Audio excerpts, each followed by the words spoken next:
আমার নাম বিনয় কুমার, আমি একজন আর্টিস্ট, একজন পেইন্টার। আপনাকে আমি একটা প্রশ্ন করব যে আপনার ওয়েবসাইটে দুইটা যুক্তি দেখিয়েছিলেন যে মোহাম্মদ বাইবেল থেকে কিছু কপি করেননি অথবা অন্য কোনো বই থেকেও কপি করেননি। সেখানে উত্তর দিতে গিয়ে আপনি বলেছেন যে নবী মুহাম্মদের সময় বাইবেলের কোনো আরবি অনুবাদ ছিল না, কিন্তু সহিহ আল বুখারী 6 নম্বর খণ্ডের 60 নম্বর গ্রন্থ 478 নম্বর হাদিস বলছে যে গসপেলগুলো আরবিতে অনুবাদ করা করেছিলেন বারাকা। এখানে আরেকটা ব্যাপার হলো, বললেন মুহাম্মদ ছিলেন নিরক্ষর, সেজন্য তিনি বই পড়তে পারতেন না, যেমন পবিত্র বাইবেল। কিন্তু আমি এই উত্তরে সন্তুষ্ট নই, কারণ অন্যান্য ধর্মগ্রন্থের কথাগুলো ধার করার জন্য মুহাম্মদকে শিক্ষিত হওয়ার কোনো প্রয়োজন নেই। সেখানে প্রয়োজন ছিল যে মুহাম্মদ সেগুলো শুনবেন আর নিজের ইচ্ছে মতো বেছে নেবেন। এই কথাগুলো শোনার পরে মুহাম্মদ সেগুলো সংশোধন করেছেন, তারপর তিনি ধর্মীয় আবরণে সেটাকে ঢেকে দিয়েছেন আর দাবি করেছেন এটা আল্লাহর আসমানি কিতাব। ভাই, আপনি খুব সুন্দর প্রশ্ন করেছেন। আমাদের ওয়েবসাইটে গিয়েছেন শুনে খুব ভালো লাগছে। ইনশাআল্লাহ আপনি সত্যের পথে আসবেন। আমার ধারণা আপনি খ্রিস্টান, আপনার নাম হলো বিনয় কুমার, মনে হচ্ছে আপনি খ্রিস্টান। ভাই বললেন আমি দুটো যুক্তি দেখিয়েছি। দুটো না, অনেকগুলো যুক্তি দেখিয়েছি। আপনি বেছে নিয়েছেন দুটো। না না, ঠিক আছে, আপনার চোখে পড়েছে ওই দুটো। তবে আমি দুটো যুক্তি দেখাইনি, এই দুটো ছাড়াও আরো যুক্তি দেখিয়েছি। একটা যুক্তি দেখিয়েছিলাম যে নবীজি সাল্লাল্লাহু আলাইহি সাল্লাম ছিলেন উম্মি। আল্লাহ পবিত্র কোরআনে বলেছেন, সূরা আনকাবুতের 48 নম্বর আয়াতে উল্লেখ করা হয়েছে যে আমি সর্বশেষ নবীকে পাঠিয়েছি নিরক্ষর, যাতে করে মিথ্যাচারীরা কোন রকম সন্দেহ পোষণ না করে। এটা অবশ্যই মানবেন। একজন নিরক্ষর অন্যজন পড়তে পারে, নিরক্ষরের জন্য কাজটা কঠিন, এটা অবশ্যই মানবেন। কি বলেন? আরো কঠিন কঠিন হবে। আর যে লোক পড়তে পারে তার পক্ষে নকল করা সহজ কাজ। সে পড়তেও পারে, শুনতেও পারে। যে মানুষটা নিরক্ষর সে শুধু শুনতে পারে। তাহলে তর্কের খাতিরে অন্তত পক্ষে এটুকু মেনে নেবেন কাজটা কঠিন, এটা মানেন? ভালো, মাশাআল্লাহ। তাহলে আমি এই পয়েন্টগুলো বলেছিলাম, এটা একমাত্র পয়েন্ট না, অনেকগুলো পয়েন্টের মধ্যে এটা হচ্ছে একটা। এরপরে আরো পয়েন্ট আছে। আরেকটা কথা, আপনি বললেন আমি বলেছি তখন বাইবেলের আরবি সংস্করণ ছিল না। আমি এখনো সে কথাই বলছি। আপনি বলেন সহিহ বুখারীর 8 নম্বর খণ্ডে আছে যে বারাকা, হ্যাঁ, গসপেল সম্পর্কে তিনি জানতেন।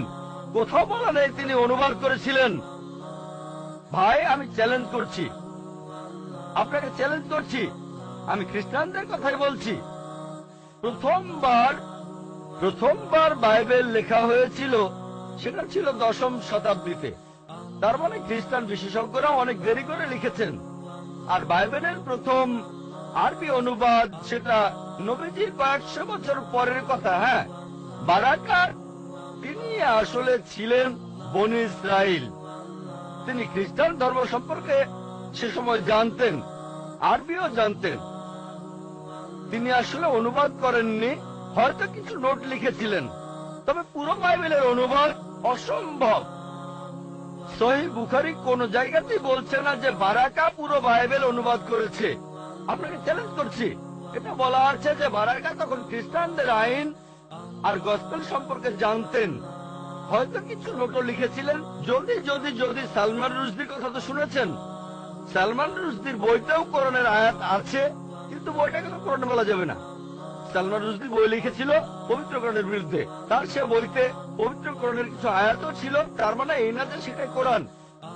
এছাড়াও অনেক লেখক, যেমন আমি অনেক বই লিখেছি, তারপর সেখানে কোরআনের কিছু আয়াতও দিয়েছি। সেই বইগুলোতে Quran modern science, women's right in Islam, এই বইগুলো কোরআন না।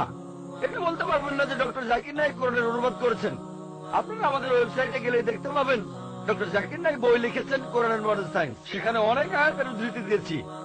সেটাকে অনুবাদ করবেন না, এটা তো উদ্ধৃতি। আর এছাড়াও বললেন যে নবীজি মুহাম্মদ সাল্লাল্লাহু আলাইহি সাল্লাম ভুলগুলো শুধরে নিয়েছেন। আচ্ছা, আপনার পয়েন্টটা খুব সুন্দর। আমি একটা লেকচার দিয়েছিলাম, Bible and Quran in the light off science. সেখানে প্রমাণ করেছিলাম যে বাইবেলের অনেক বৈজ্ঞানিক ভুল আছে। যেমন ধরেন, বুক অফ জেনেসিসের 1 নম্বর অধ্যায়ে আছে, বলা হয়েছে এই বিশ্বজগৎ তৈরি হয়েছে 24 ঘন্টার হিসেবে 6 দিনে। বলা হয়েছে যে চাঁদের আলো তার নিজস্ব আলো। জেনেসিসের প্রথম অধ্যায় 16 থেকে 19 অনুচ্ছেদ বলা হয়েছে যে সূর্য সৃষ্টি হয়েছে পৃথিবী সৃষ্টির পরে, পৃথিবী সৃষ্টি হয়েছে তৃতীয় দিনে, সূর্য চতুর্থ দিনে। এরকম আরো অনেক আছে। আপনি যদি বলেন নবীজি এগুলো নিয়ে শুদ্ধ করেছেন, যেমন চাঁদের যে আলো সেটা তার নিজস্ব আলো না, প্রতিফলিত আলো। পবিত্র কোরআনে সূরা ফুরকানের 61 নম্বর আয়াতে উল্লেখ করা হয়েছে যে চাঁদের আলো প্রতিফলিত আলো। কোরআন বলছে বিশ্বজগৎ সৃষ্টি হয়েছে 6টা আইয়ামে, 6টা লম্বা সময়কাল। আপনি কি তাহলে বলছেন নবীজি এই কথাগুলো শুদ্ধ করে নিয়েছেন? তিনি কি বিজ্ঞানী ছিলেন? না, এটা আল্লাহর আসমানি কিতাব। আমার পুরো লেকচারটা শোনেন, লেকচারের অংশ বিশেষ শুনেই আমার কোন একটা কথা নিয়ে মন্তব্য করবেন না। পুরো লেকচারটা আগে শোনেন। সেখানে আমি বলেছি যদি আপনার কথা মেনেও নেই, তর্কের খাতিরে যে বাইবেল থেকে নকল করেছেন তারপর শুদ্ধ করেছেন, কোন মানুষের পক্ষে কি এটা সম্ভব? 1400 বছর আগে বাইবেলের সবগুলো ভুল শুদ্ধ করবেন তিনি, সবগুলো ভুল শুদ্ধ করবেন? এটা অসম্ভব, অসম্ভব। এতে প্রমাণ হয় যে তিনি এটা লেখেননি, এটা লিখেছেন আমাদের স্রষ্টা আল্লাহ তাআলা। আশা করি উত্তরটা পেয়েছেন। Allah